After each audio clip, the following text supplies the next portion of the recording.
नमस्कार, आप देख रहे हैं राष्ट्रीय जगत विजन न्यूज और मैं हूं आपके साथ निशा शर्मा। छत्तीसगढ़ की राजनीति में मंत्रिमंडल विस्तार और फेरबदल को लेकर चर्चाओं का दौर तेज हो गया है। राजनीतिक गलियारों में यह चर्चा जोर पकड़ रही है कि भारतीय जनता पार्टी का शीर्ष नेतृत्व राज्य में बड़े स्तर पर मंत्रिमंडलीय बदलाव की तैयारी कर रहा है। सूत्रों के अनुसार संभावित फेरबदल से पहले सभी 13 मंत्रियों से सामूहिक इस्तीफा लिया जा सकता है, जिसके बाद नए सिरे से मंत्रिमंडल का गठन किया जाएगा। बताया जा रहा है कि यह प्रक्रिया उसी तर्ज पर हो सकती है जैसा पहले गुजरात में भाजपा सरकार के दौरान किया गया था।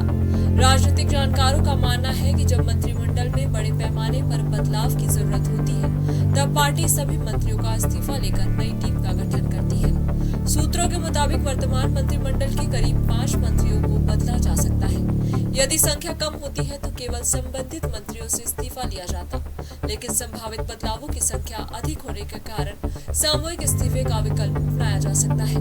हालांकि किन मंत्रियों की छुट्टी होगी और उनकी जगह किन विधायकों का मौका मिलेगा, इस बारे में अभी कोई आधिकारिक जानकारी सामने नहीं आई है। भाजपा की वर्तमान कार्यप्रणाली को देखते हुए अंतिम निर्णय पूरी तरह गोपनीय रखा जा रहा है। पार्टी के अंदर भी इस विषय पर सीमित लोगों को ही जानकारी होने की बात कही जा रही है। राजनीतिक सूत्रों का कहना है कि भाजपा के राष्ट्रीय संगठन में नई जिम्मेदारियों के निर्धारण के बाद राज्यों में संगठन और सरकार दोनों स्तर पर बदलावों की प्रक्रिया तेज हो सकती है। संभावना जताई जा रही है कि जून के अंत अथवा जुलाई के प्रथम सप्ताह तक राष्ट्रीय स्तर पर संगठनात्मक नियुक्तियां पूरी होने के बाद छत्तीसगढ़ मंत्रिमंडल पर अंतिम फैसला लिया जा सकता है। फिलहाल मंत्रिमंडल फेरबदल को लेकर कोई आधिकारिक घोषणा नहीं हुई है, लेकिन राजधानी रायपुर से लेकर प्रदेश के राजनीतिक गलियारों तक चर्चाओं का बाजार गर्म है। अब सभी की निगाहें भाजपा हाईकमान के अगले कदम पर टिकी हुई है। अब नई कवायद लगाई जा रही है, कैबिनेट चेंज होने वाला है। लगभग संभावनाएं व्यक्त की जा रही है कि जुलाई में कैबिनेट चेंज हो जाएगा। सामूहिक इस्तीफे की बात भी सामने आई है।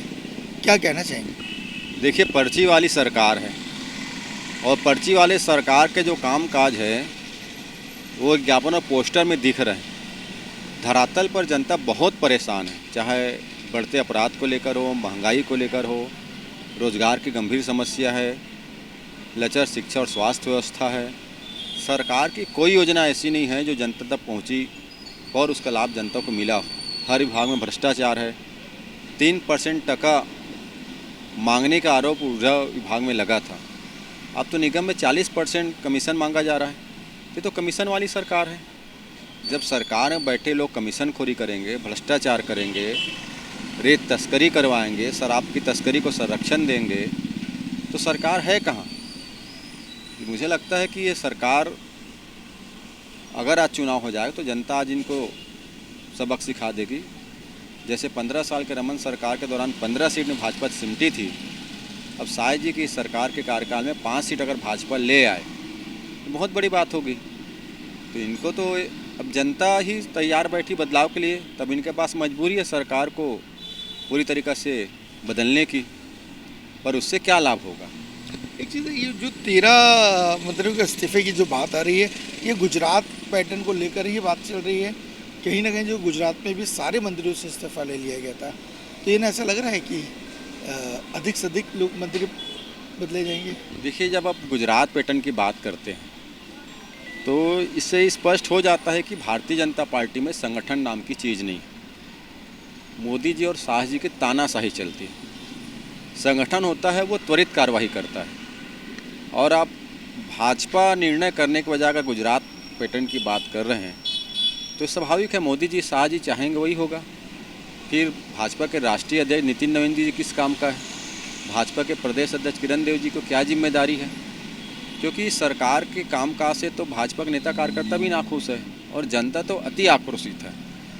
तो ये पूरे सरकार के सारे मंत्रियों को बदल ले, सरकार के बार बार मंत्रियों को बदले, लेकिन उससे कोई लाभ भारतीय जनता पार्टी को नहीं होगा। जनता बदलाव का मन बना चुकी है, बस समय का इंतजार कर रही है। और भारतीय जनता पार्टी की उल्टी गिनती शुरू हो चुकी है। उपचुनाव में जिस प्रकार से कांग्रेस का बेहतर प्रदर्शन रहा है, प्रदेश कांग्रेस अध्यक्ष दीपक बैज जी और वरिष्ठ नेताओं के नेतृत्व में हमने चुनाव लड़ा और जनता का आक्रोश भाजपा के खिलाफ आया है और कांग्रेस की जीत दर्ज हुई है। तो इनकी तो उल्टी गिनती शुरू हो गई है और उपचुनाव के परिणाम के बाद भाजपा भयभीत है। तो ये गुजरात पैटर्न की बात करें, कभी दिल्ली पैटर्न की बात करेंगे, लेकिन सरकार तो नागपुर वाले चला रहे हैं, तो काली टोपी वाले। तो उनकी अनुमति बिना कैसे कर पाएंगे। और छत्तीसगढ़ ही नहीं, देश में भी सरकार बदलने की आवश्यकता है। जनता मान रही है, देश में भी बदलाव की मुहिम शुरू हो गई। ये धनंजय सिंह ठाकुर, इनका कहना है कि बदलाव सरकार बदलाव की जो मंशा कर रही है या गुजरात पैटर्न की बात कर रहे हैं, उस संगठन जो है वो उस पर हावी है। कहीं ना कहीं ये जो सरकार को जो बदलने की जो बात आ रही है, वो नरेंद्र मोदी और अमित शाह चाहते हैं कि छत्तीसगढ़ में जो कैबिनेट है वो चेंज हो। ये कहना है धनंजय सिंह ठाकुर का। और अब इनका ये भी कहना है कि जनता भी इससे त्रस्त हो चुकी है। कैमरामैन रुपेश के साथ मैं इमरान खान।